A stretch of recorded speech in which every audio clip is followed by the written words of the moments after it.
Тередағыдай өте жұмсақ, дәмді пиццаның қамырын дайындағыңыз келсе, осы видеоны соңына дейін көріңіз. Ең алдымен құрғақ ашытқымызды алып, үстінен құмшекер, тұзды қосамыз, 2-3 қасық суды қосып, жақсылап араластырамыз.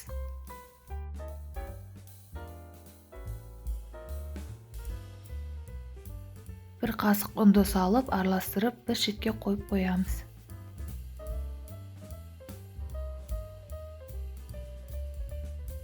Бөлме температурасының кішкене жылы суымызды құямыз. Үстінен сұйық майымыздың жартысын құятын боламыз. Оның жартысын салып, лопатканың көмегімен араластырамыз. Бір келке етіп, комочкалар қалмайтындай етіп араластырып аламыз.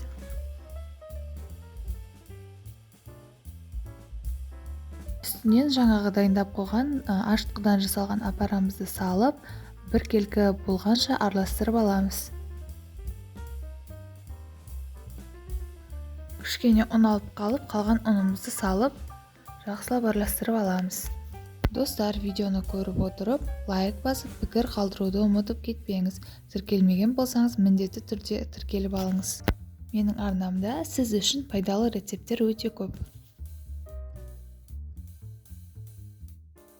Қалған ұнымызды үстелдің бетіне сеуіп, жаңағы қамырымызды салып, жұмсақ етіп қамыр илейтін боламыз.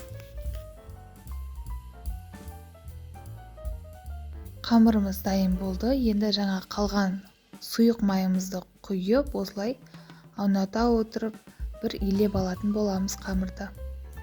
Дәл осы қалыпта үстелдің бетіне, астына, бетіне ұн сеуе отырып, бетін жаппай 10 минутқа тындырып қойсаңыз болады. 2-3 сағат ашығанын күтпей, 10 минут өткеннен кейін 2 бөлікке бөліп, пицца дайындап пісіре беруге болады. Бұл рецепт 2 пиццаға арналған, 2-ге бөліп, 2 пицца жасаймыз. Осы күнге дейін неше түрлі қамырмен жасап көрдім пиццаны, бірақ бұл қамыр өте ерекше, дәмді, нәзік болып шығатын қамыр. Сондықтан сіздерге де кеңес беремін, осы рецепт бойынша жасап көріңіз. Пиццаны классикалық оңай рецепт бойынша бетіне соус ретінде кетчуп, майонез қолданып, бетіне қызанақ, шұжық және сыр қолдана отырып пісіріп алдым. Өте дәмді болып шықты. Астарыңыз дәмді болсын. Сіздермен Мадина.